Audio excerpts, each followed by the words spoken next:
ఈ వీడియోలో కేవలం రెండు విషయాల గురించి డీటెయిల్గా తెలుసుకుందాం. ముందుగా ఒకసారి ఆలోచించండి. మనమంతా ఎందుకు కలిసి ఉండాలి? మనం ద్వేషాన్ని ఎందుకు విడిచిపెట్టాలి?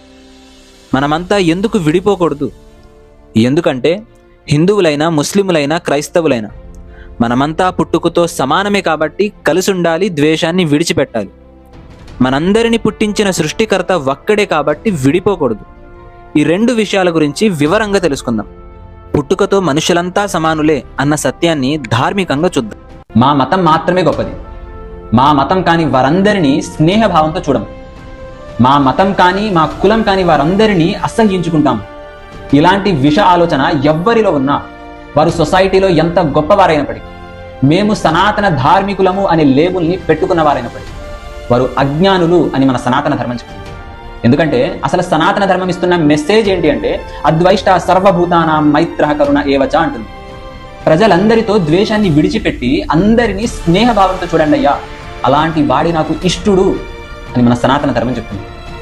మీరు సనాతన ధర్మాన్ని ఇష్టపడేవారే అయితే ప్రజలందరితో ఫ్రెండ్లీనెస్తో ఉండండి, ఏ ఒక్కరిని ద్వేషించకండి. మనుషులంతా సమానులే అన్న సత్యాన్ని లాజికల్గా కూడా గమనిద్దాం. హిందూ ముస్లిం అను, మా కులం మాత్రమే గొప్పది, మా మతం మాత్రమే గొప్పది. కొంతమంది విడిపోయి పోట్లాడుకునే ముందు, విద్వేష ప్రచారాలు చేసే ముందు నిజంగానే మేము పుట్టుకతో సమానం కాదు, మా పుట్టుక విధానమే వేరు, మా శరీరంలో రక్తం కాదు ప్రవహించేది, అగ్ని ప్రవహిస్తుంది, మా దేహం నెత్తుటి ముద్దతో కాదు సృష్టించబడింది, వెలుగుతో సృష్టించబడింది, మాకు 2 తలలుంటాయి, మా శరీరానికి 5 చేతులు 10 కాళ్ళు ఉంటాయి, కాబట్టి మేము స్పెషల్, కాబట్టి మేము వేరు అని నిరూపణ చేయండి. అది మీ వల్ల కాదు. కొన్ని మన సనాతన ధర్మం ఏమని చెప్తుందా, మీరు కుల పిచ్చిని మత పిచ్చిని మెయింటైన్ చేయండి అని, సర్వే జన సుఖినో భవంతు అంటుంది. కుల మతాలకు ప్రిఫరెన్స్ ఇవ్వకుండా ప్రజలంతా సుఖ సంతోషాలతో ఉండాలి అని సనాతన ధర్మం చెప్తుంది. ప్రజలపై దయ చూపని వాడిని దేవుడు కూడా అసహ్యించుకుంటాడు అని ఇస్లాం ధర్మం చెప్తుంది. కనుక ఏదో ఒక సాకు పెట్టుకుని విడిపోయే ప్రయత్నాల్ని ఆపేయండి. మనమంతా పుట్టుకతో సమానంగానే ఉన్నాం, ఇప్పుడు స్నేహభావంతోనే ఉందాం. మనమంతా ఎందుకు స్నేహభావంతో ఉండాలి అంటే మనందరి సృష్టికర్త ఒక్కడే కాబట్టి. ఈ సత్యాన్ని కూడా లాజికల్గా గమనిద్దాం. మేము వేరు అని చెప్పడానికి వాడే మొదటి సాకు మతం అయితే, రెండవ సాకు దేవుడు. హిందువుల్ని, ముస్లిముల్ని, క్రైస్తవుల్ని మనందరినీ వేరు వేరు దేవుళ్ళు పుట్టించారు అని ఎలా చెబుతున్నారు? ఒకవేళ మనల్ని పుట్టించింది వేరు వేరు దేవుళ్ళే అయితే, ఒక హిందూగా నా శరీరంలో రక్తం ప్రవహిస్తుందంటే మీ దేహంలో కూడా రక్తమే ఎందుకు ప్రవహిస్తుంది?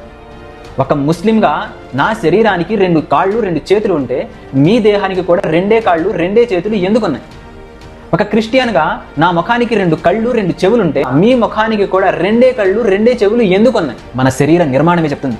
మనందరినీ అనేక దేవుళ్ళు కాదు, ఒక్కడే పుట్టించాడని. మనందరినీ పుట్టించింది ఒక్కడు కాడు, 2, 3, 4, 10, 10,000 మంది అని ఎవరు చెప్తున్నారు? మన భగవద్గీత ఏమైనా చెప్తుందా? వేదాలు ఏమైనా చెప్తున్నాయా? బైబుల్ చెప్తుందా? ఖురాన్ చెప్తుందా? సమస్త గ్రంథాల సారాంశం ఒకటే, ఏకం సర్వలోక మహేశ్వరం. మనందరినీ నియమించిన వాడు ఒక్కడే అయినప్పుడు మనం ఎందుకు విడిపోవాలి? విడిపోయి ద్వేషించుకోవడం కంటే కలిసి స్నేహభావంతో ఉండటమే న్యాయం. మనందరి సృష్టికర్త ఒక్కడే అన్న సత్యాన్ని ధార్మికంగా కూడా ఆలోచిద్దాం. దేవుళ్ళ పేరు చెప్పుకొని దూరం అవుతున్న ప్రతి ఒక్కరూ ప్రశాంత హృదయంతో ఆలోచించండి. మాకు మా మతానికి అనేక మంది దేవుళ్ళు ఉన్నారు అని వారి మాటకి స్పష్టమైన ఆధారం ఏదీ లేదు. మనకు అనేక మంది సృష్టికర్తలు ఉన్నారు అనే ఈ నోటి మాటే నిజమైతే, దేవ ఏకహ, 10 మంది దేవుళ్ళు లేరు, ఒకే ఒక్కడు ఉన్నాడు అని వేదం ఎందుకంటుంది?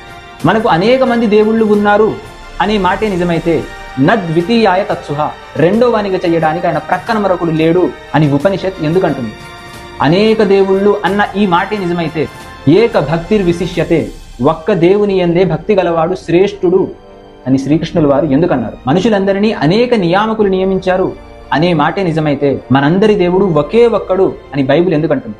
విశ్వ నియామకుడు ఒకే ఒక్కడు అని ఖురాన్ ఎందుకంటుంది? ఏ గ్రంథాలను అడ్డుపెట్టుకొని మేము వేరు అని భావిస్తున్నారో ఇలాంటి మతపిచ్చి మన గ్రంథాలకు లేవు. మిమ్మల్ని నన్ను పుట్టించిన వాడు ఒక్కడే అయినప్పుడు మనం ఎందుకు విడిపోవాలి? మన మనస్సాక్షి కూడా ఇచ్చే సాక్ష్యాన్ని ఒక్కసారి గమనించండి. అనేక దేవుళ్ళు అనే ఈ మాటని బలవంతంగా మన హృదయంపై మనమే దింపడానికి ప్రయత్నిస్తున్నాం. అనేక దేవుళ్ళు అనే ఈ మాటని జీర్ణించుకోవడానికి ఎంత ప్రయత్నించినా అప్రయత్నంగానే మీ హృదయం అనే మాట ఏమిటో తెలుసా? మీరు ఒంటరిగా ఉన్నప్పుడు, మీ కష్టాల భారాన్ని మొయ్యలేక మీ భుజాలు వణుకుతున్నప్పుడు, మీరు వేసే ప్రతి అడుగు భారంగా మారినప్పుడు, అప్పుడు ఆ క్షణం ఆకాశం వైపు చూస్తూ దేవుడా నన్ను కాపాడు అని మీ హృదయం పిలుస్తుంది అనేక దేవుళ్లను కాదు, ముక్కోటి దేవతలను కాదు. కేవలం ఆ ఏకైక సృష్టికర్తనే మీ హృదయం స్మరిస్తుంది. ప్రపంచం మొత్తం కలిసి అన్యాయంగా మీపై విరుచుకుపడినప్పుడు అప్పుడు కూడా మీ నోట వచ్చే మాట అనేక దేవుళ్ళు కాదు, ముక్కోటి దేవతలు కాదు, అంతా ఆ పైవాడు చూస్తూనే ఉన్నాడు అని మీరు అంటారు.